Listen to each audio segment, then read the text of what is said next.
Good morning, everybody. How you doing? This is week 9, and we have another loaded schedule coming up with a bunch of games coming on today. One of the biggest things that we have going on today is we have the first pick in the draft. Christian McCaffrey's finally making his return to the NFL field. We have a couple of other guys that are going to be coming back as well this week, like Michael Thomas, who's been the number 1 wide receiver. So that should be pretty good. I'm excited. What are you thinking, Hammer? What are your thoughts on this upcoming week that we have? It's going to be an interesting week, God willing. There's no serious injuries like we saw in week 2. I know we're in week 9, but some of these guys coming back and some of these guys making their debuts with new teams today. It's going to be very, very interesting to see on this football Sunday. Yeah, I think that one of the biggest things that I noticed on this Sunday, and you mentioned it to me, is Baker Mayfield is out this week due to COVID. Yes, that was a late surprise, I think, to a lot of people. He just got that alert about 40 minutes ago per Ian Rappaport of the NFL Network.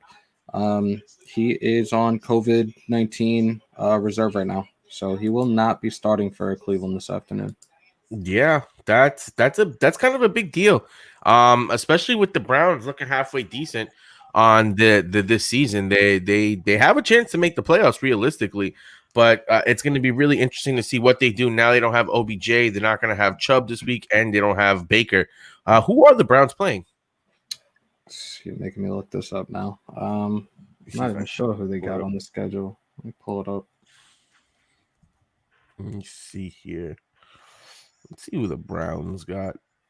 The Doo-Doo Browns. Doo-Doo Oh, Browns. they're on bye week this week. I'm saying they're on a bye and they put them on COVID. Okay.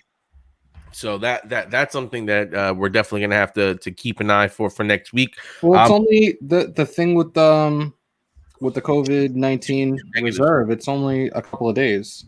Well, no, it's like 2 weeks, but it depends on how you test. Because if you have 5 negative tests in a row, they let you come back. That's what happened with Stafford. Stafford was placed on the list, and then he had consecutive negative tests, which allowed. Well, the thing that they had, the one with the Raiders, it was only they had said early in the week, like all these guys aren't playing, but it was they went from Monday. They counted Monday. It was 5 straight or 6 straight days, and because Abram had been in contact with Trent Brown that Tuesday, his got pushed back even further. Right, exactly. You have to if for 5 days in a row you test negative, you're able to come back. That's what happened with some of these other guys. Same thing. Matt Stafford's the perfect example. In the beginning of the week, he was put on the COVID list. He had 5 straight negative tests, so it came out that it was basically a false positive, and then he was allowed to play. But again, it's so tricky because some guys, a perfect guy to Raquel Armstead. Okay, he was the running back for the Jags. When the season started, after they cut Leonard Fournette, it looked like he was going to be the main running back. He was put on the COVID list, didn't come back for like 3 weeks. Then he caught COVID again, so he had COVID twice for the season. He's out for the whole year. So it's just interesting. I think the cool thing about the COVID list, it doesn't have like a finite expiration.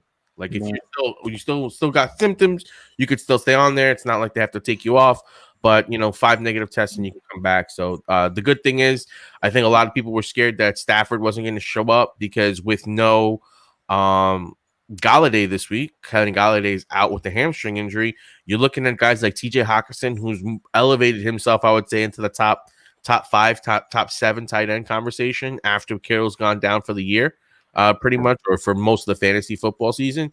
I think we definitely have to look at TJ Hawkinson as one of the safest tight end bets of the season.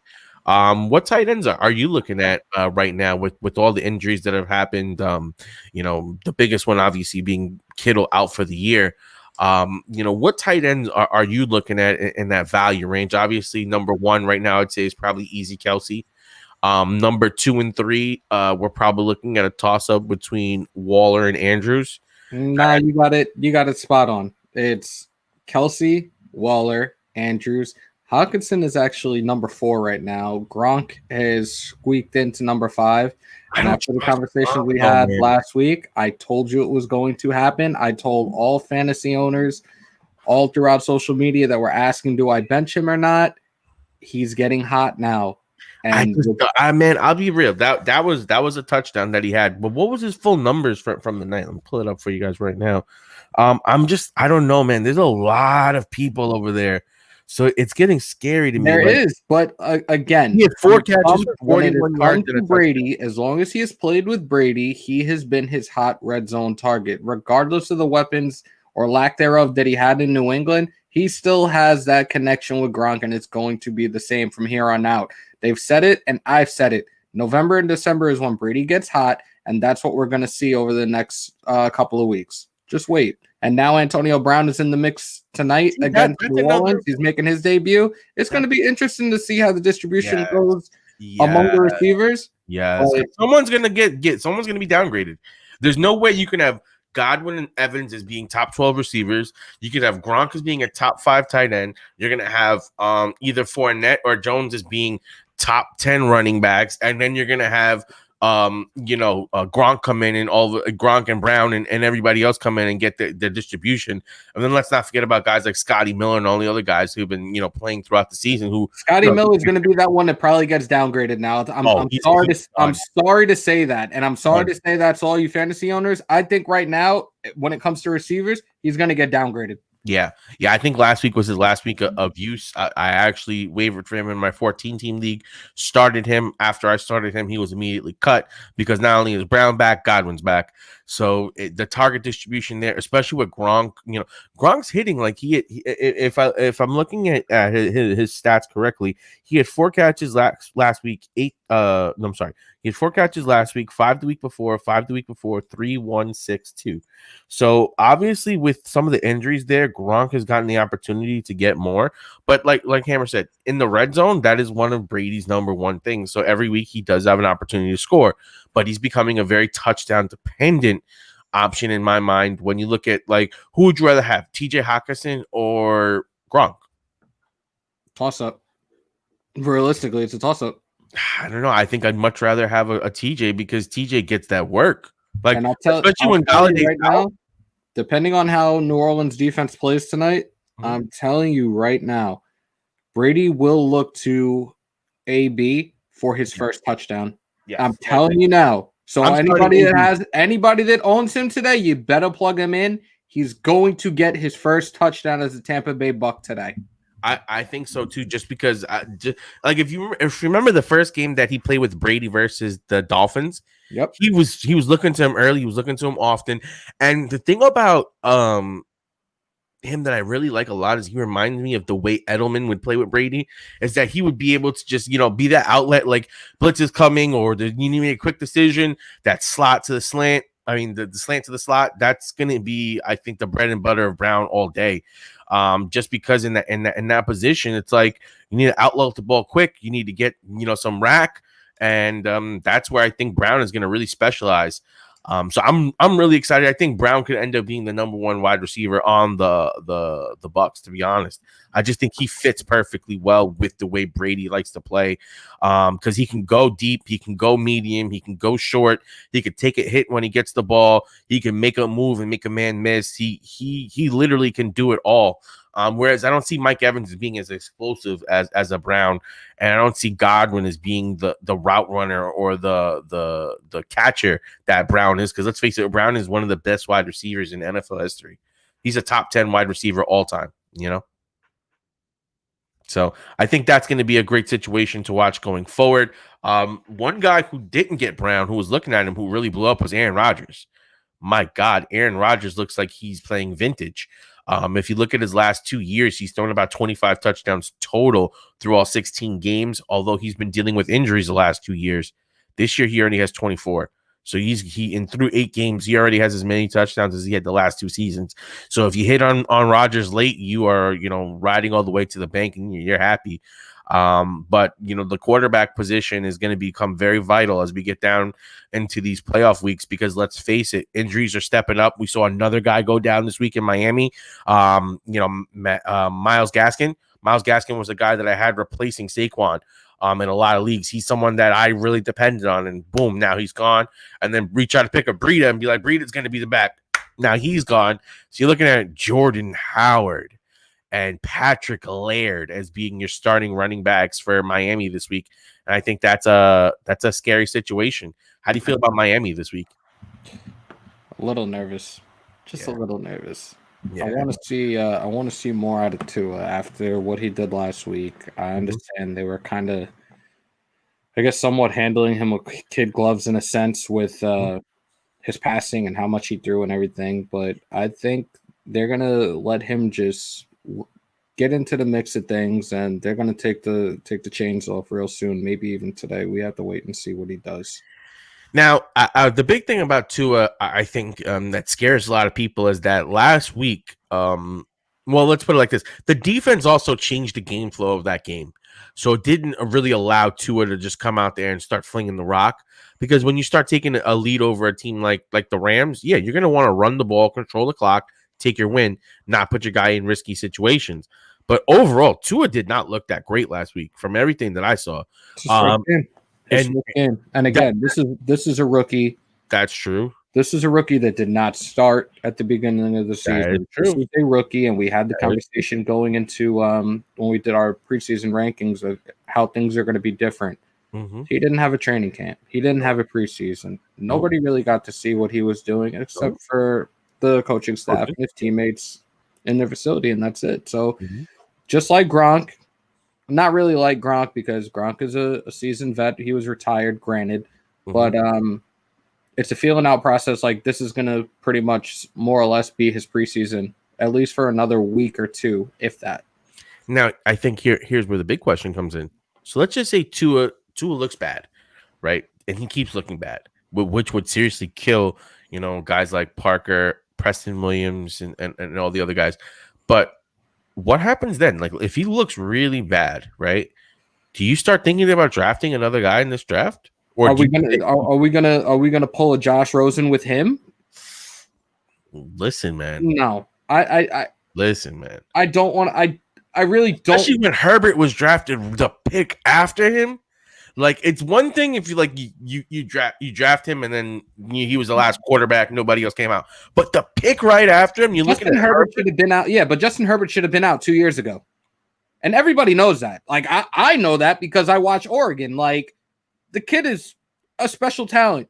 Now he's playing in my division as a rival, but I still watch him, and I've constantly been talking about him over the last 2 weeks. Like the kid has been putting up numbers. For a rookie, he's a really good quarterback right now. Tua, please don't let Miami underutilize him or lose confidence in him right away. Because if they do what they did with Josh Rosen to Tua, I'm gonna lose all respect for that team, all respect for that organization. Don't do that to the kid, especially under the circumstances that we're going through right now. Don't do that to him.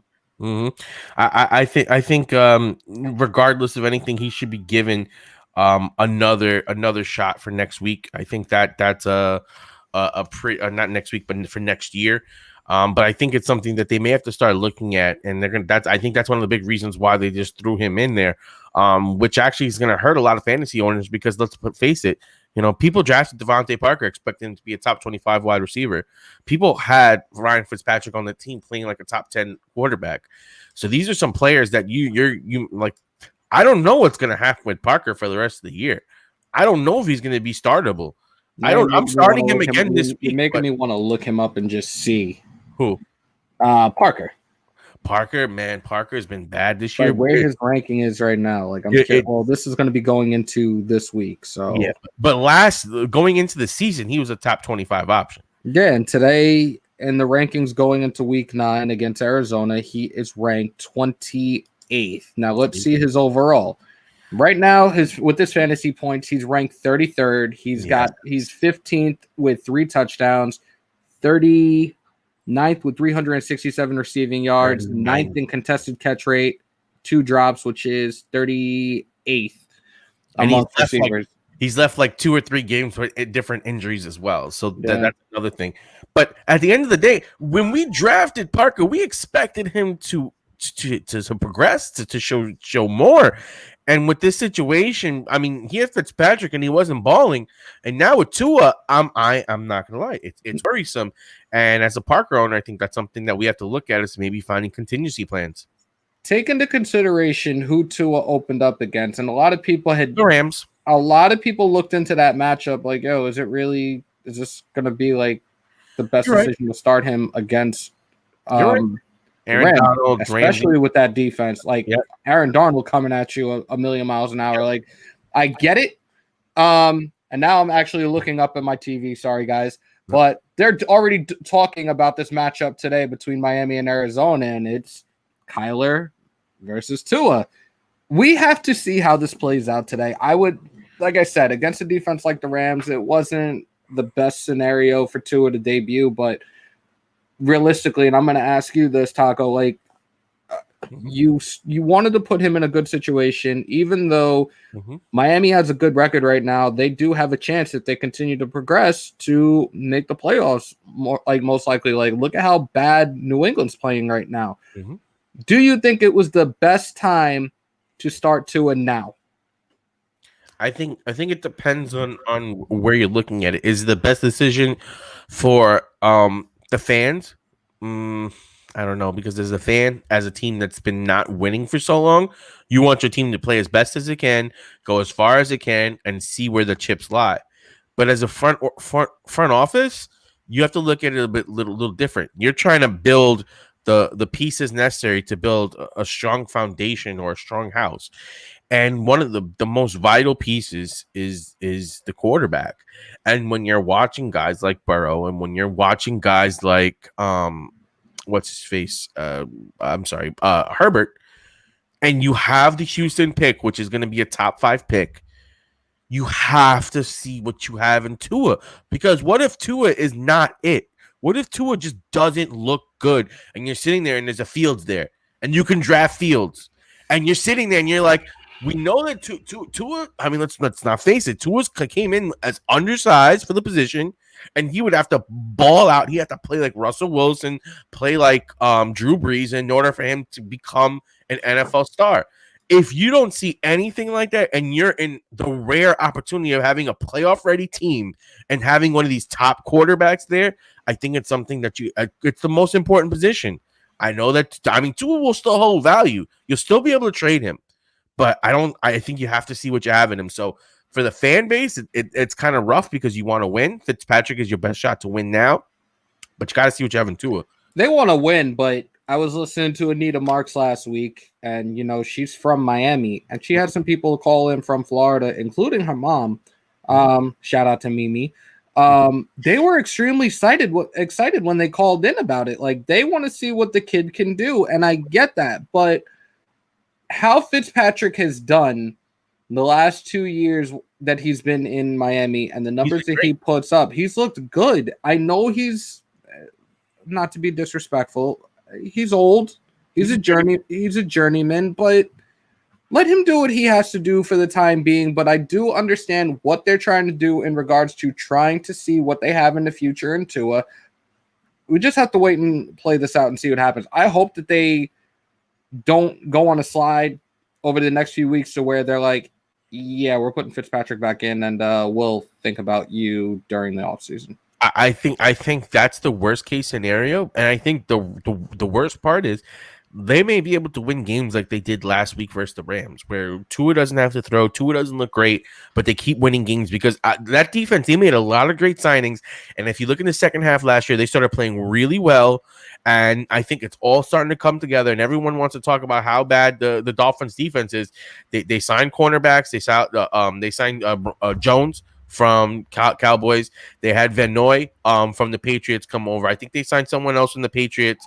So they have a bunch of different guys on there that are winners. I wish the Raiders would have gotten Van Noy. I wanted him, like, I really, really wanted him, because the linebacking core that we have right now is suspect as hell. Yep. They are definitely underperforming. But Van Noy, I watched him several times, and he's a great leader too. I wish we would have had him as a linebacker. And I think that's one of the big things that when people talk about how bad the Patriots are playing this year, or, oh man, the Patriots are on a Tom Brady, so this is why they're so bad. They have no leadership. They don't have leadership anymore. That's the problem. That's the problem. You had Van Noy's gone. Was it McCourty and Chung opted out for COVID? Didn't Chung leave the team? No, he opted out. He opted out. He opted out for COVID, and so did I think it was McCourty that opted out. So right there, and I said it during the offseason or preseason rather. When these guys opted out, I was like, "Yo, your defense is done. That's it." I'll be honest with them not signing a quarterback for a while. I thought they were tanking for Trevor. I thought that the way Belichick was playing, they are legitimately, whether they're gonna admit it or not, they are, and I hate this term when it comes to sports, they're rebuilding. Yeah, they are clearly rebuilding.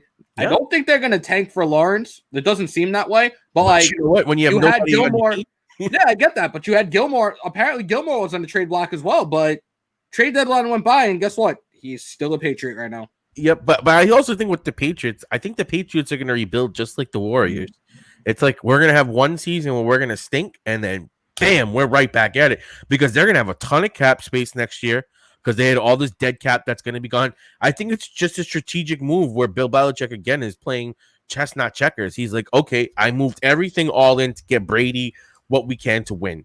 At this point, I don't have enough where Brady's able to make the pieces around him good enough, and where Brady himself is good enough. So now we move on from Brady. We get rid of all this dead cap. Now we're going to be looking at in a quarterback. I would say the top half of this draft this year is going to have maybe 3 quarterbacks that are going to be pretty good, pretty solid quarterbacks that we're looking at. I'm trying to find out because I keep watching him because I'm a Longhorns fan as well. Mm-hmm. Is Sam Ehlinger gonna go into the draft this year? And I'm curious to see what the scouts are seeing and what round they potentially would draft him in. Like, he's been a solid quarterback throughout his time at Texas. Mm-hmm. Even yesterday, he went off against West Virginia. He's thrown like over 24 touchdown passes in the first few weeks. Mm-hmm. He's another one to look at if a team's looking for a quarterback, but the top 2 is going to be Trevor Lawrence and Fields. So we got to see what happens. Yep. And I think that's going to be really interesting. I think next year will be a whole, smorgasbord of different things between teams trying to rebound from the COVID cuts, all the different, decreases in revenue. So we're going to see who's going to be buyers, who's going to be sellers.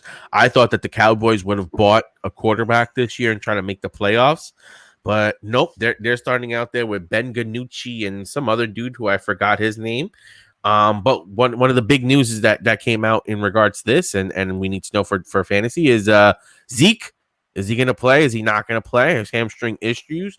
It's a little durability. If not, will Pollard be a starting type player that you can plug and play versus a vaunted, Pittsburgh Steelers defense, which is looking like they've reestablished the steel wall, the steel curtain, I should say. Zeke's status is up in the air, and this was from earlier this morning. He has a good chance to play against Pittsburgh. I honestly wouldn't rush it back, especially against that defense. But would you even play him though this week? No. And who are you plugging in though? Like, let's say you have Zeke. Zeke was your number 1 pick.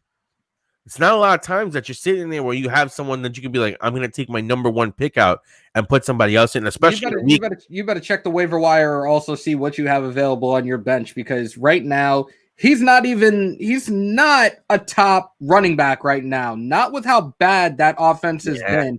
And to top it off, they're playing a defense in Pittsburgh where I looked at FanDuel, I looked at DraftKings, I was looking through various articles and stuff this week, and when I saw the matchup almost right away, I was like, I'm daring somebody to start Zeke, because I'd rather start that defense against Dallas right now, because they'll definitely put up some serious numbers. Absolutely. But this week also we're looking at Kenyon Drake, Myles Gaskin, Joe Mixon. All these guys are out this week. Edmonds. Edmonds. I mean, it's time for him to step up today. Now that Drake is out.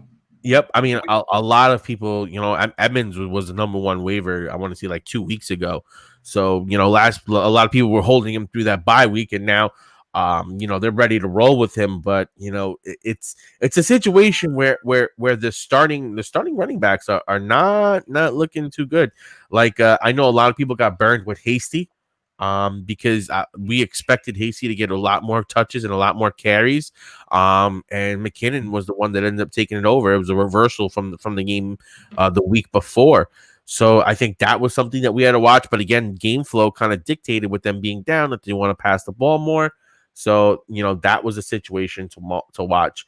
Devin Singletary, that's another situation that we have to watch. He looks like he might be losing some of his job to Zach Moss. So that's another player that when you're starting him, you have to wonder, is he really worth it? Is he going to blow? Is he not? But running backs this year are, how do I put it? They're scary. It's a lot of bad situations and a lot of reaches that you're going to have to go on. Like one running back that I'm reaching for today is Wilkins out of the Colts, because with the Colts right now, we're seeing that Jonathan Taylor is starting to lose some carries and starting to fall back in the pecking order. We know that Hines is going to be the main pass catcher, but I'm starting to like Wilkins. I'm playing him in two different leagues, where the pickings are slim, but I'm definitely into him. I definitely think that he's someone that might, if he's on your waiver, he's a guy that I would pick up and at least stash, just because he's the hot hand there. But the Colts, that's another interesting team to watch going forward. Now, one thing that I wanted to ask you about is your Raiders are facing the Chargers this week. And you had brought up how great Justin Herbert has been looking all season. I think he's been looking pretty good. What do you think Justin Herbert does versus this Raiders defense? Airs it out against the secondary. Mm-hmm. Like that's the main problem right now is the pass game. And I don't even want to say it's just a pass game. It's our defense as a whole. And granted, yay, we got a win last week, but the weather played a major factor. The ball, we didn't air it out because of the high winds. The winds were almost the gusts were almost 40 miles an hour. I saw one deep ball that Carr threw, and the ball shifted way right. I was like, holy shit, can we stop now and just ground and pound? And Jacobs came out. He didn't score a touchdown. He had a good game. He had close to 30 carries, 130 yards rushing. It's going to be a tough matchup. And my thing is, against a team like the Chargers, they constantly shoot themselves in the foot. They have a lead. They look good. They shoot themselves in the foot with the defense. The Raiders defense, they're averaging 30 points, giving up 30 points a game. They have to stop that today. Contain Herbert because he can run as well. Mm-hmm. And you just got to apply a lot of pressure on him today. I'm very, very excited. Curious to see this matchup. We have to wait and see. Of course, I'm going for my boys. It's gonna be a tough game. I think one of the craziest things is last week when we watched because one of the big things was the wins over there, right? And yep. I started Carlson in one of my leagues, despite two of my leagues, despite a lot of people talking shit, and Carlson kicked a 40-yarder on the first drive. And I think if you were watching and you saw it, it was going in, and the wind just pushed it. Yep. And I was like, oh my God. He ended up having a good game. Carlson, I think, is one of those kickers where if he's on your wire, pick this dude up. He has a leg. And the thing about the Raiders is they're not the best as far as scoring touchdowns. I hate to say it, but you guys can drive the ball, but you can't finish the job. Trust me, I see it all the time, and it does aggravate me at times. It was funny because you had mentioned the wins last week, and they were talking about it during the game. I think it was Mark Schlereth that was covering that game. Mm-hmm. It was a guy that used to play for Cleveland by the name of Phil Dawson, and apparently he stuck his own flag in a portion of the field where that one is the one he focused on in regards to how the wind was blowing, mm-hmm. and nobody else ever seemed to pick up on that shit. I was just like, that's very, very interesting. True, because like I know, like in Yankee Stadium and a lot of other baseball stadiums, they have the flags on the top of the stadium, and usually you could tell by the way the wind is whipping, the way the flags are blowing, like, oh, we have a swirling wind, or oh, we have it going out this way or that way. So I think, especially in some of these games, especially like baseball and football, the winds can really play a factor, and it did last week, and I think it completely changed the game plan for the Raiders because you couldn't use Aguilar and you couldn't use Ruggs. They Right. basically were unless they were getting something close to the line of scrimmage where then they could run and make a play afterwards. It really wasn't existent, and I think both of them had horrible games. Aguilar did nothing. But I do think that he could rebound this week, and I do think that this is going to be an interesting matchup versus the Chargers because, it's a situation where they could be down early, like you said. They haven't given up like 30 points, and they're going to have to go out there and they're going to have to chase points, which would set up Aguilar and Ruggs to have halfway decent days. Well, Renfro was the only receiver that got a touchdown last week, the little engine that can. But also, Bryan Edwards is back today, Raider Nation. Yeah.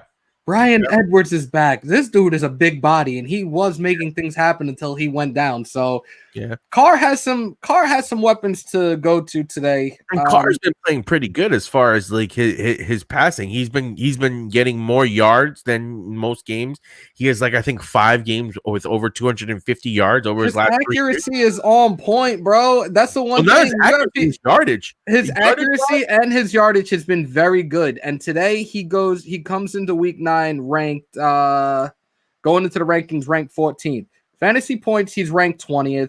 He's 11th in passing touchdowns with 14. He's 18th in passing yards with 1,836. He has 3 interceptions, I think? 4 interceptions this year. No, I'm sorry. He has 2 interceptions and he has 4 fumbles. This is one thing he needs to work on. When he breaks that pocket, you better hold the ball and hold that ball with your life, man. But my big thing now is with Carr, what's happening with him and Waller? Last couple of weeks, we're not seeing the same connection that we saw last year, and we're not seeing the same connection that we saw versus the Saints. Ever since that Saints game, I think it's been a downgrade on Waller, where I'm every week kind of wondering can he at least get a couple of catches? And I'm not seeing him in the red zone with the guys that have been down the last few weeks, including Ruggs, Edwards being out. Waller, it was we're shutting down Waller. That's what it was. Here is our game plan. Shut down Waller. Okay. Yeah, I get you. So it'll be interesting, and especially now with guys like Kittle out, he's moved into the top 3 of tight ends, and we like to get a little production out of our top 3 tight ends. So hopefully him. Same thing with Andrews. Andrews last couple of weeks has been throwing duds.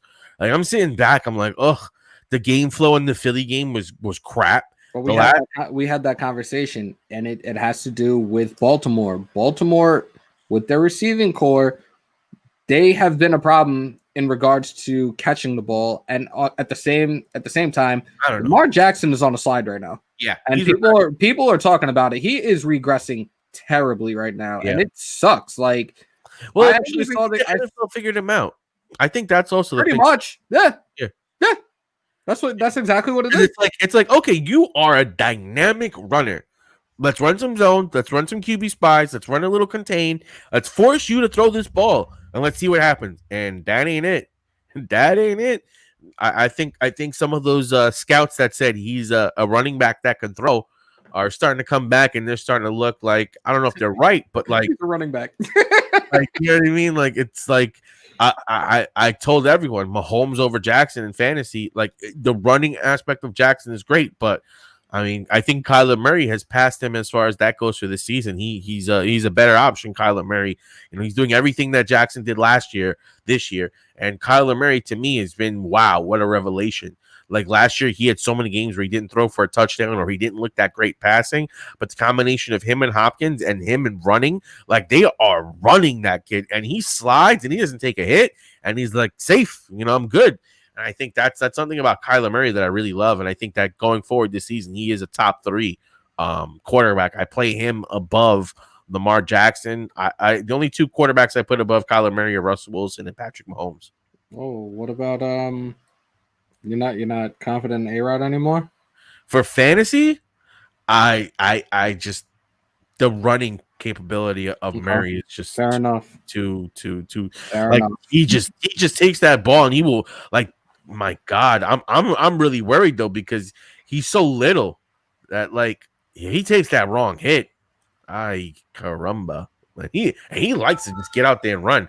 But I love his ability to slide. Have you seen this kid slide? Dude, I'm still not one. and I know I'm not supposed to do this anymore, but he's a product of Oklahoma, so I'm not a big fan of that. But two, he robbed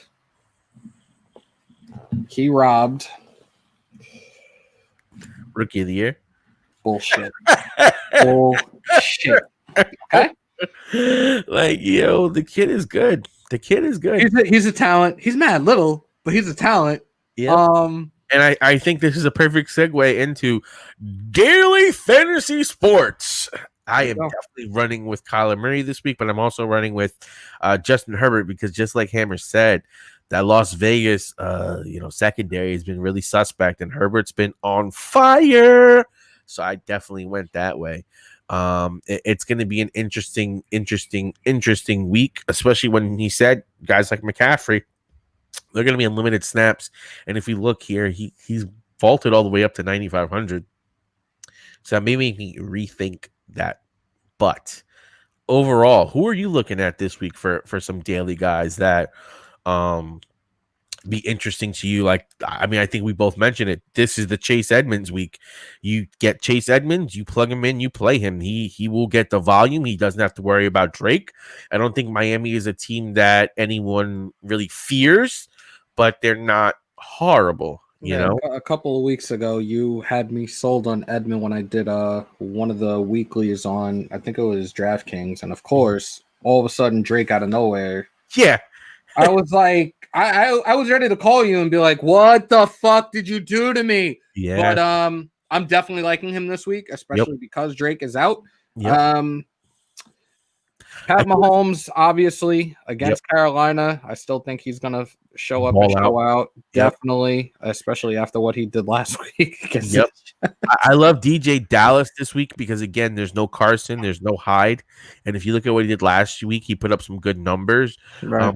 That also may make me think that this might be a good week for Wilson because it's going to be a Wilson game where you don't have your running back options and they're playing Buffalo. So Buffalo's not a terrible team.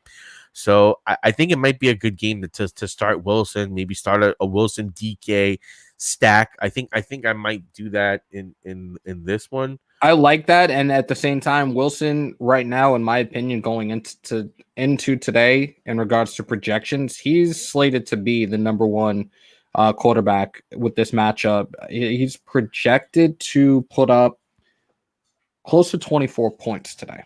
So. Yeah. He has those weapons, especially DK, which I really need to try to find out where he got that mouth guard from because that is hands down the coolest mouth guard I've ever seen. The shit looks like a legit pacifier. It is dope.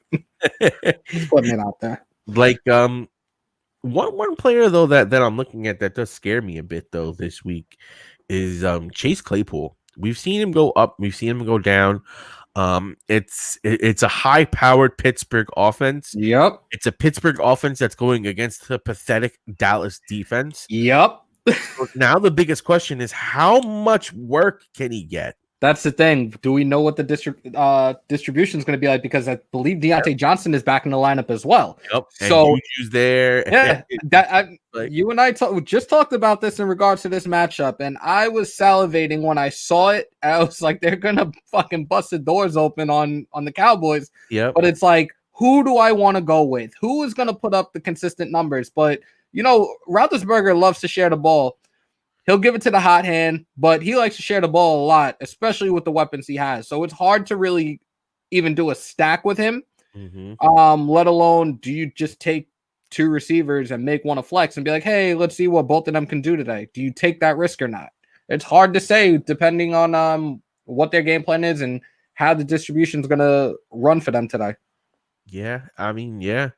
Everything you said there is so on point, and it's so scary, especially because 1 week you're gonna watch a guy like Claypool blow up and get like damn near 3 touchdowns and show up and show out, and then the next week you're sitting there 0 watching Johnson.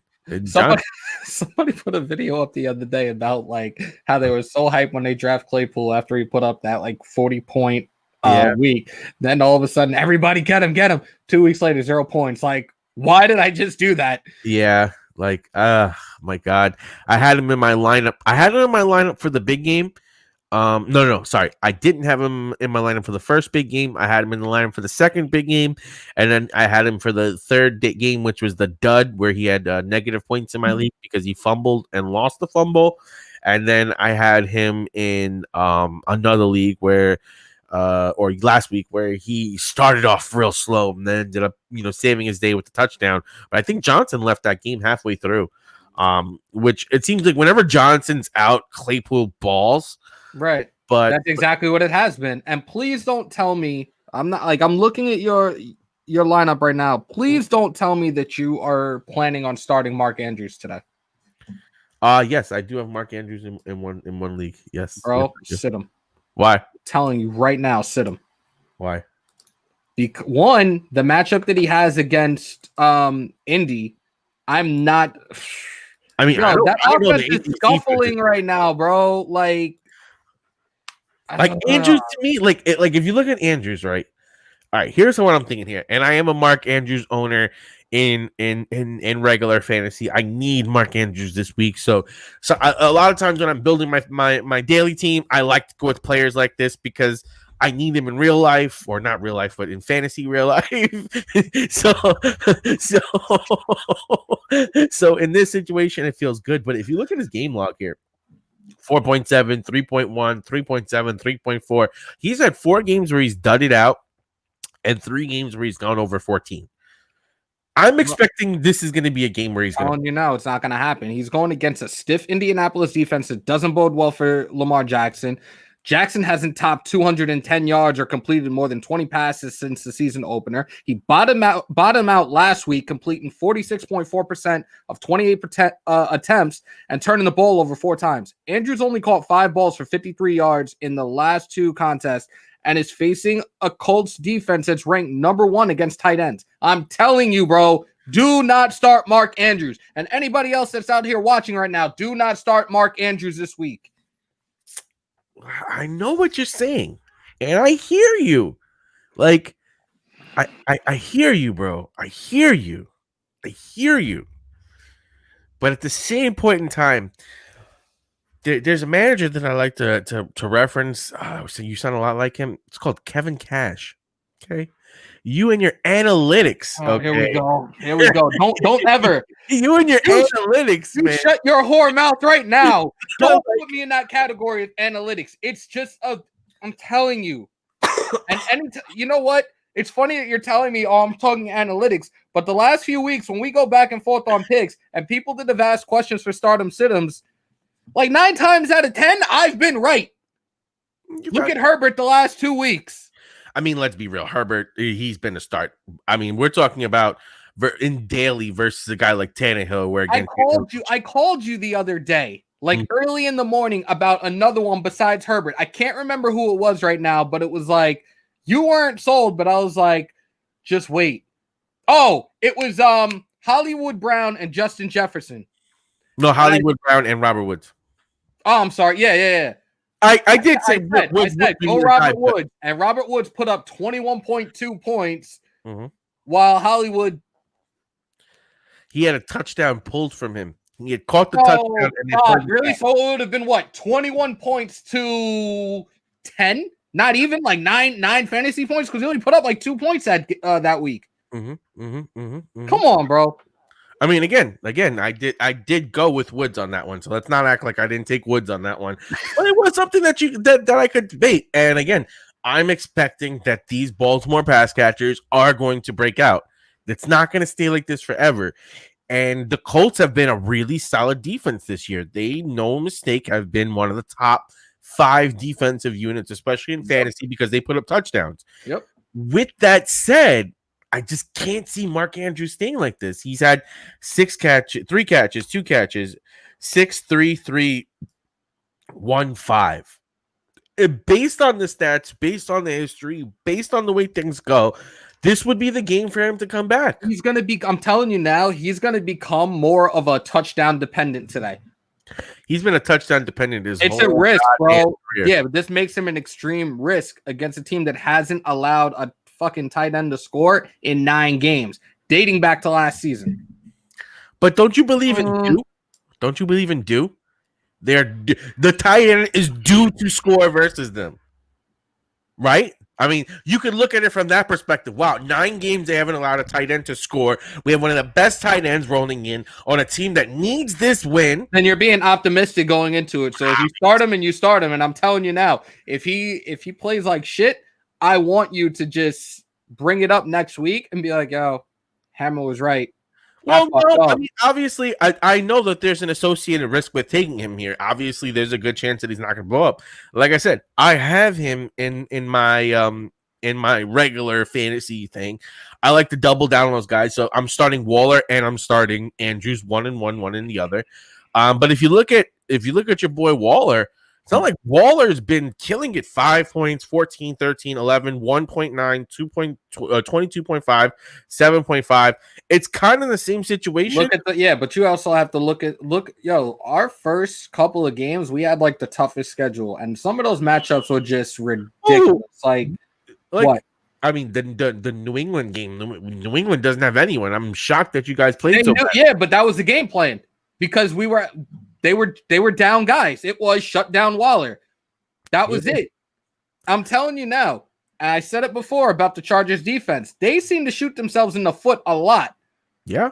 They will look to get Waller in the mix today, alongside Ruggs, Edwards, Aguilar. Even Witten was looking good the other day. I saw the one catch he got. That's exactly why I got his jersey. He is one of the tight ends I've absolutely loved throughout his career. Mm-hmm. He is a first ballot Hall of Fame tight end. I just ordered his jersey last night as well. And Waller, of course, because I love what Waller did last year. I love his story. I watched a lengthy video on his story last week, and it kind of brought a tear to my eye. Like, with the drugs and stuff? Yeah, man. He's really turned his life around, and I definitely wish him nothing but a continued successful career. And just as long as he continues to stay on that straight path, man, like I have the utmost respect for that kid. I really do. Yeah, no, I definitely agree with you. And I think that, I'm a big Waller fan myself. I have him personally in 2 teams. I've had him last year as well. He was one of my last guys that I drafted. I used him in the deal to get Aaron Jones. So to me, Waller, like, it's hard to say like someone can hold a special place in your heart when you've never met them or know anything about them. But for what he's done for me in fantasy, he definitely has been someone that I will fondly remember, very much like an Aaron Rodgers and like a Saquon Barkley. These guys that win championships where you are really come through big, you become partial to them. Like, I got an A-Rod jersey. I got a Barkley jersey, God willing. An A-Rod jersey? A-Rod's my favorite quarterback in the league. Like, you've said, oh my God, I just thought I thought the other A-Rod. My fault. Which one? Which one? You thinking A-Rob? No. A-Roids. Oh. My fault. I was about to say, if you had his jersey, I would come to the house with some kerosene and just put it outside and torch that shit. Listen, bro, if he would have owned the Mets, y'all would have been happy though. No, I wouldn't have been. I would have been sick to my stomach. I would have been happy though. Not me. Not me. I'll tell you one player that is really, really moving in up the ladder this year, and I think that we're gonna probably for the rest of his career be putting him in the top, and that's DK Metcalf. We both spoke about how we like DK to become the leading target on that offense in the offseason. Yep. We were very heavy on that. We were like, we're fading Lockett because we want to take DK. But honestly, we're thinking DK and Lockett are looking more like Godwin and Evans from last year. That's what that was the thing. When we went into the into doing the rankings, like there were so many receivers that we took that we had like 2 from several teams that we had to plug in that we had in our top 20 just because of the distribution and the numbers these guys put up equally. It was just like, one that is Calvin Ridley and Julio Jones. Yep. And then Cooper Kupp and Robert Woods. These are situations where, a lot of people were like Landry and Odell Beckham. Juju was a guy that no one expected Claypool and Deontay Johnson. Like everyone heard the rumors from Ben, Johnson, Claypool. But it's like when you start saying 2 rookies, you're like, you're saying no rookies because like were both these kids gonna overtake Juju, and that's what happened. They both And you were pretty sold on Juju going into the I preseason. thought You absolutely were. You were like he was going to have a bounce back year after everything that happened last year, and he's looked solid. Like he isn't that bad. He hasn't been bad. He's looked solid, but I wouldn't put him in top 10 right now. Nope. And I think here's the I'll show you scoring right now, and obviously Devontae Adams just had his monster game, so that's why his points are up. But if you look at it, number 1 is Adams, number 2 is Ridley. Ridley's out this week. Number 3, DK Metcalf. Number 4, Hill. Going into today, they got Metcalf at 8. Damn, how do you have Keenan Allen over Metcalf? Well, but it's okay because Lockett is number 6. It's Lockett. All right, so top 10 right now going into this week is you have Devontae Adams, DeAndre Hopkins, Julio Jones, Stephon Diggs, Tyreek Hill, Tyler Lockett, Keenan Allen, DK Metcalf, Allen Robinson II, and Terry McLaurin as the top 10 going into this week 9. And I'm worried about Terry McLaurin this week. And I'm not a Terry McLaurin owner, but I think the Giants defense has been pretty solid against the pass. And I think that one thing that you're going to see is you're going to see Bradbury on him. And Bradbury's looked really good. And I think that's going to be something that definitely is going to be watched out for. And I hope that he balls out. So don't get it twisted. I really do hope that he balls out. But it's going to be an interesting situation. Also, I'm going to be really interested to see what happens in Indiana. It's going to be a week where we're going to have T.Y. Hilton out. So there's no T.Y. Hilton. So who's going to step up and become that playmaker over there? I do like Marcus Johnson. I think Marcus Johnson has a good opportunity to become somewhat of a solid reliable option. His last couple of weeks, he hasn't played great other than one game, but he hasn't looked terrible. His ownership is relatively low. I think he's owned in, maybe 5% elite, well, obviously 2%, 1%. So he's really not owned that much. But he's a guy that I'm looking at this week that could be a really, really interesting play. And someone that I'm thinking about adding him in deeper leagues, and that's Marcus Johnson. Any late guys that you're looking at because of injuries that you think might be a viable place? Not really, not with the teams that I was looking at today. And to touch on the Colts, is T.Y. Hilton gonna retire after this season? Because I thought he retired already from the stats I've seen. I definitely didn't have him in my top. There's no way I had him in my top going into this season because I just knew. Dude is so injury prone. Come on, bro. Yeah. He'd be the one to trip over a cordless phone if he could, realistically. Yeah, but you know what? It's not even that he's injury prone because he's played a lot. He's played through a lot of injuries. I think it's just a rapport between him and Rivers, and Rivers is playing like a point guard now. He's just dishing it out, one, open person, boom, boom, boom, boom, and it's not like let's get the ball to TY. Let's get a play to TY. Let's get this to TY. And I think that's definitely hurt. He distributes. He doesn't have somebody where he considers a number 1. And I honestly feel with Rivers in his career, his number 1 targets primarily when he was with the Chargers was always a tight end. Whether it was Antonio Gates, I mean, him and Mike Williams, him and Keenan Allen. Were I don't think it was as tight as him and any of the tight ends he ever had. I mean, Keenan Allen put up some numbers a couple of those years with Rivers. He was balling out. I guess last year everyone expected the Chargers to do way better. Everyone expected the Chargers to do way better than they did last year. But Rivers just didn't look like he has it. And to me, they're winning, but I don't see Rivers as being wow, look at Rivers. Although, I think it's more about, wow, that offensive coordinator for the Colts and that coach for the Colts. Could you imagine they had hired the dude from the Pats? I forgot his name. McDaniel, is it? The offensive coordinator from the Patriots. They hired him, and then the Patriots were like, no, we're going to give you extra money to stay as our OC. Yeah, 2 days later, he's like, yeah, I'm pulling out. I was like, oh. And then the Colts had to go find someone else after they had publicly given the job to someone. Yeah. And the coach they found, wow. He has done a magnificent job over these last couple of seasons. I think the Colts are one of the most underrated teams in the NFL. They do not look pretty. They are not sexy. They are not fun to watch, but they are a solid team. I don't like watching the Colts. I don't think the Colts are a fun team to watch. They're very slow. They like to run the ball a lot. It's dink and dunk. It's not funny. exciting. It's funny that you say that because, like, I swear it was like when I was a little kid growing up watching football, and obviously we're on the East Coast, so we were watching a lot of Jet games. I swear I felt like I was watching Jets and Colts every fucking time I watched a football game as a kid. Yeah, And the old ass RCA dome. I'm like, really again? Why? They had to put on Peyton Manning as much as they can. Now that's become Pat Mahomes. And I'll tell you this, Pat Mahomes is so fun to watch. Oh my god! I've been saying it. Even though he's a rival, he is a special kid. And the fact that his father was a Met, like, yeah, kind of gotta some respect. I'll say this. I will say this. If I win a championship with Pat Mahomes this year, another one, I'm getting that jersey, baby.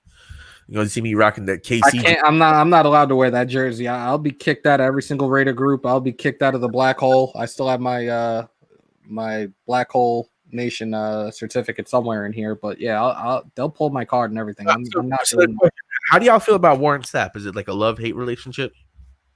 Warren Sapp, I got love for him. Why not? And I mean, he was a Raider for a long period of time, but he went and won that chip though with the Bucks. You know what I mean? He put the chips with the dip. He's like, yo, Gruden, we about to get it, baby. We like our chips with the dip. It is what it is, man. I let certain things go, but if it's certain players that are fucking grade A assholes, and you know, like Randy Moss, mind on that.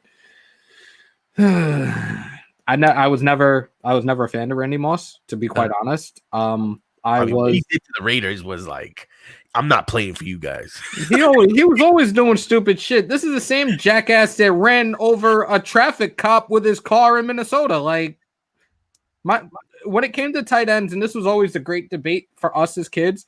Oh, T.O. or Moss, who you got? I got T.O. because the way I played when I grew up playing receiver. You're a more physical guy? Say that again? You're a more physical receiver? I was physical. I love to block. Believe it or not, everybody wants the ball. I was the kind of person that I love to block. I get in your face and just put you on your ass without hesitation. I didn't care. I had that arrogance on the field, similar to T.O. It was a combination of T.O. and Jeremy Shockey, where it's like, I don't give a fuck. I'm going to do what I have to do on the field. That's it. You sound like Hines Ward.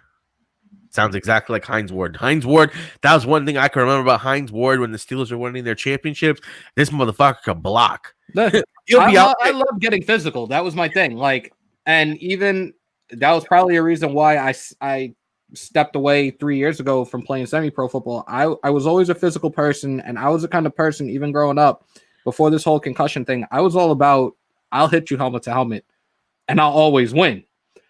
But the last year I played, which was 2017, I had 3 concussions in a month. Whoa. So that was when it was like, yeah, your body's finally caught up with you. It's about time to hang it up. Yeah. It's like you don't want scrambled eggs inside the noodle. No, especially when you know that one of them, from what my teammates had told me, that this was on a kick return, I believe. I was targeted. Mm-hmm. I was like, that's great. That's great. They're like, we gotta take the enforcer out. It sounds like? It sounds like you remember Mighty Ducks? They like had the Bash Brothers. Yeah. Hammer, buddy. I'm actually gonna go back and watch some of these Mighty Ducks games if I lose this week. I was driving somewhere yesterday, and there was a dude walking the street with a Mighty Ducks Charlie Conway jersey. I was like, that is fire. That would be like, that is a true throwback, buddy. You know, one thing I would get too, I would get a Giants jersey with Icebox for Icebox. I get an Icebox Giants jersey.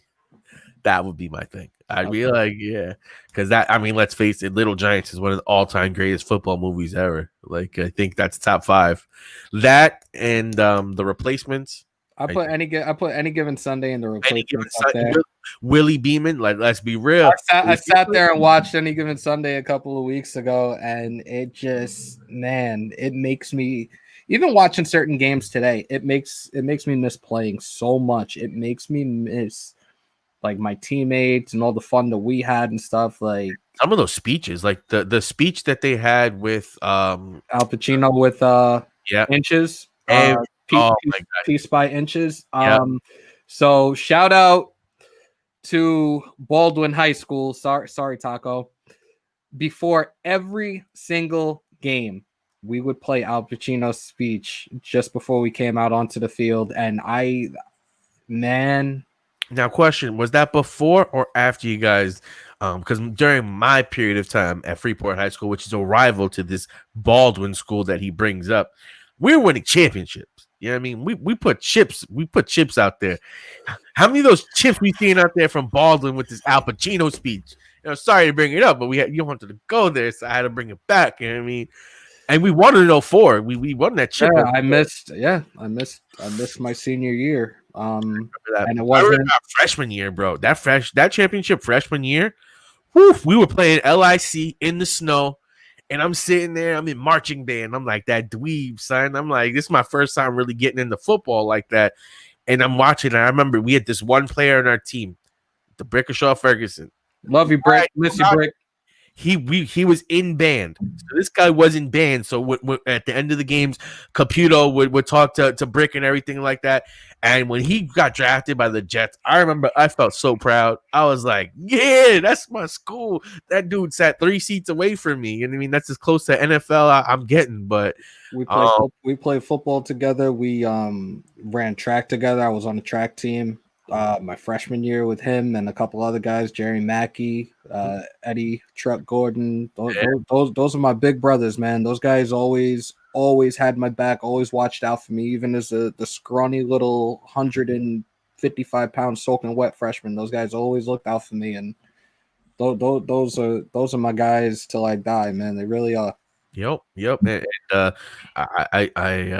I would love if we can one day try to get some of these guys on here and just bring it up. Especially I know that what was it? Truck went to UFC.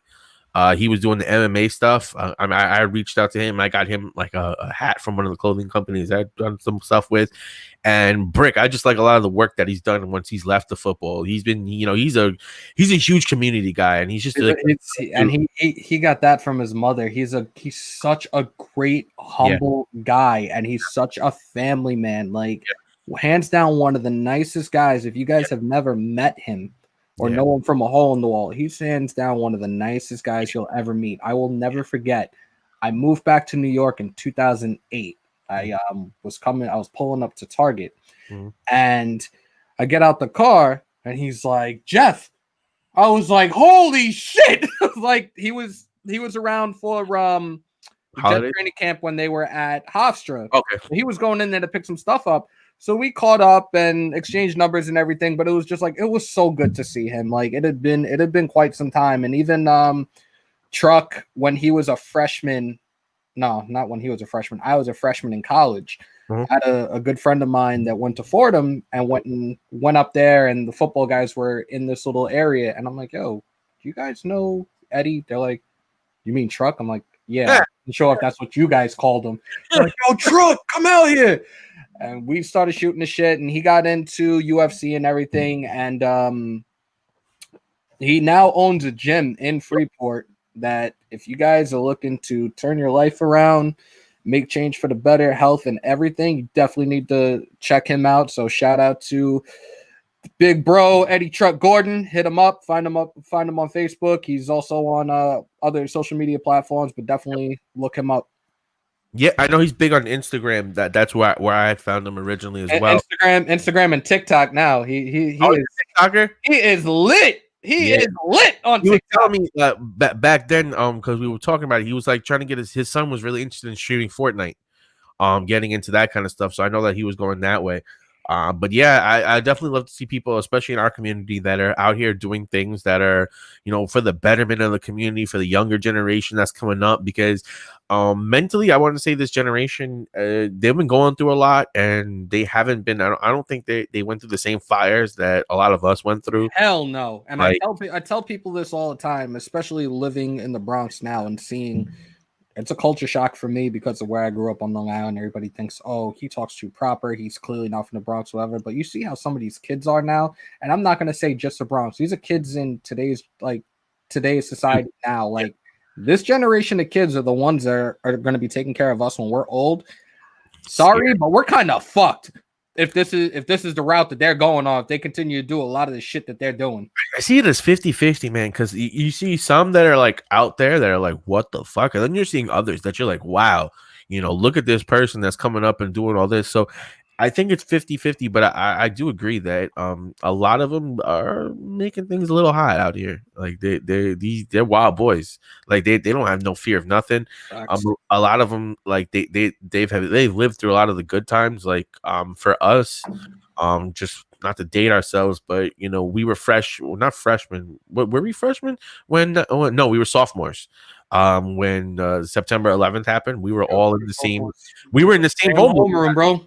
Like, you know what I mean? So like these are moments that kind of like molded our like childhood, like because we came up and now it's like, oh, arenas are and planes were checking for bombs, and that was literally ushered in a whole era of new way things were done. And now with COVID, we're going through another like monumental altering life type scenario. So it's just going to be interesting to see how these youth come back, because the job market's not going to be great, and hopefully the health comes back around. But yeah, it's going to be interesting for everyone, but that's not about football. So I think at this point in time we're good to go. I want to thank everybody for coming by and watching. Again, we try to keep you educated and informed about what's going on for the week, who's out, who's not, some of the guys that we're playing in daily, some of the matchups that we're looking at going forward. I think the one thing that we have clear here is that Justin Herbert's going to ball out. Raider Nation needs to have a box of Kleenex ready, because it's going to be the bad news Bears, and that's coming directly from Hammer himself. So it's not. No, it's not. No, it's not. So what's your projected score? So this way I can call it back here. What's the projected score here, Hammer? 28-24 Raiders. 28-24 Raiders. Oof, oof, oof. How many touchdowns you got Waller catching this week too? I'm hoping he gets one. I want to see Ruggs get another one. I want to see Edwards be incorporated in the offense. I want to see Jacobs do exactly what he did last week and just run his ass off. It's gonna happen. We got in this win. We have the fourth easiest remaining schedule. We have to sweep the division the rest of the way. Are we talking about playoffs for the Raiders this year? We are. We're talking about the Raiders. We are. And their offense can't stop. Their defense can't stop a nosebleed, as Bart Scott would like to say. You know what? This defense wins championships, but we'll be okay. We'll be all right. Honestly, I really do want to see how they end up using Ruggs in these last couple of weeks as we get ready for the playoffs, because it's about halfway through the season. This is week 9. A lot of the matchups are going to be to his advantage. The next couple of weeks are going to be to his advantage. I want to say minus maybe the Chiefs, even though that's where he got that long bomb that he caught. But the rest of the way, they'll be all right. To see what happens with Aguilar. Does Aguilar get relegated to a virtual nobody? No. After this, not with what he's been doing. Yeah, but he's looked totally different in silver and black than he did in Philly. Yeah. No, you're playing as your number one. Like I think that's pretty clear. But then again, I think that's the one thing about the Raiders. They don't really have a true number one, because there's games where Hunter Renfrow starts coming over and he becomes. It's a matter of their week to week. It's a matter of their matchups. That's what it comes down to. And who Carr is going to find, who Carr can be like, yo, this is going to be my guy for this week. But he distributes pretty fairly, like amongst the receivers. I don't know why I'm saying fairly, but he does what he does. It was all Waller. It was all Waller last year. That's because that's all he had. Tyrell Williams was a bum, and I did not, for the 100th time, I didn't want him to begin with. I didn't want him.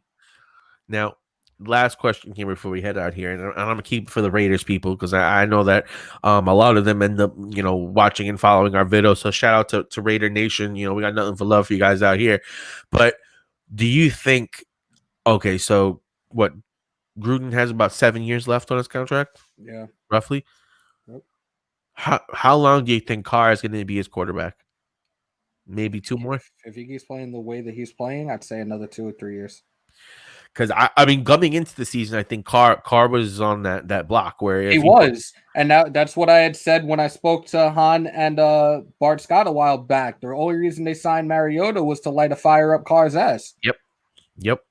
Because next year, if a guy like A-Rod is on the market, I don't see how Gruden doesn't say, buy Carr. A-Rod, what do you need? Come on down, baby. You are perfect. A-Rod in the black hole. Let's be honest. That would be a match made in heaven, especially when you have a guy like Ruggs and Waller and Edwards. You have he would have weapons similar to what he has in Green Bay, and he would just be throwing deep balls nonstop. He wouldn't have the Adams though. But I feel like this is the kind of year where you can go out and you can sign a wide receiver like Allen Robinson. I don't know how much cap space that the Raiders have, but they almost have none. That was another problem with all the money that they spent in free agency. Who'd they spend the money on in free agency? A linebacking core that's underperforming. You got Jeff Heath that they signed. A couple other pieces. You got Booker. A couple of other various pieces. Mariota, but Mariota will be off the books next year. He's not playing. He's going to be off the books. How much dead money do they have next year? Are they going to be able to make moves, or are they going to be strapped? I would have to look. They may be able to make moves during this offseason. No, I'm almost positive they'd be able to. All right, guys. So we're going to wrap it up here. I do want to let you guys know that we have 10 days until the NBA draft is coming up. So we're going to do a little bit of a Knicks preview. I want to say like maybe sometime during this week. So check for that. Also, we have a couple of Met fans that are with us here at TDS. So I wanted to also go over our video, just kind of covering new ownership. Cohen is coming to take over. A lot of Met fans are feeling like Daddy Warbucks is here. Like my Mets hat up there? No, my Mets hat isn't up there. But everything's possible to these guys. Happy day! They're looking at free agency and not saying, "Can we get this one or this one?" They're like, "I want 5 scoop sundae with all of the toppings." They're going for JT. They're going for Springer. They want Bauer. They want everybody. Apparently, they're talking about trying to put together some guys to trade for Lindor as well. Like Cohen is listening to the people right now. He put a tweet out last weekend that he's asking the suggestions, and he responded to everybody like right away. I love it. That I've seen him on Twitter. Yeah, he is legit. I saw that he's following a bunch of people from the fan. I saw that he literally asked the fans, "What do you guys think we should be doing with the team?" I think especially in this day and age of social media, and let's face it, every single Met fans came into this like they just got a sugar daddy. Like every single one of them was looking at Cohen like a sugar daddy. And Ham, you can't lie, bro. You felt the same way. You was like, because I've been saying it, and you've heard me on ESPN radio countless times. The Wilpons need to go. Like, look at. And it's a different situation with how this happened, but look at the Clippers and Ballmer and how he took over as the new owner and how that team has been very, very successful. They haven't won a championship yet, but they've been very successful since he took over. And he's another one that's about the fans. So and I'll say it just doesn't feel the same. Like that is one of the biggest things that you can say, especially for these ailing franchises, is that it just doesn't feel the same. The Clippers are perennial losers, the Mets are perennial losers, the Jets are perennial losers, and the Knicks perennial losers. Like we feel the same thing every fucking year. Like, oh my God, will we have a decent pick at the end of the year? That's all we think about. Now the Mets are going to be in a situation where, since that KC game or KC World Series, they've not had a shot to go back to the postseason and actually perform. And I think that's such a disservice to a guy like Jacob deGrom, who, will go down as one of the better pitchers in baseball history. So it'll be nice to see him get some stuff.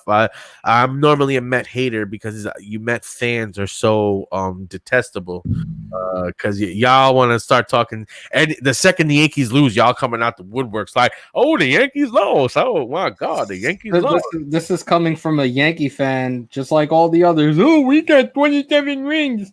We do. Y'all want to talk about history? Go watch the fucking History Channel, okay? Bro, that patch on your thing is talking about 60 years, talking about all that history. Let's be real. Sports is about history. And in the history of sports, nobody has more chips than us. Yeah, how'd they do this year? Listen, we was in the playoffs, bro. Who'd y'all lose to? The team that went to the World Series. Like, come on, bro. They went to the World Series. It's not like we lost to some scrub team. And I heard the Rays are gonna have to cut payroll, so that might be good. Jordan Howard is expected to start today versus the Cards. Yeah, my God, what a bad situation. I am so livid that here we go right now. Stafford is active, Bryan is active, McCaffrey is active, Philip Lindsay is active, inactives, Ridley, Jadeveon Clowney. Yeah, I missed the rest. But okay. Yeah. Thank you, ESPN. All right, guys, we're out, and I want everyone to stay safe. And remember, Hammer, drop the line for us here. Wash your hands and your asses. All right. Peace out, everybody. Later.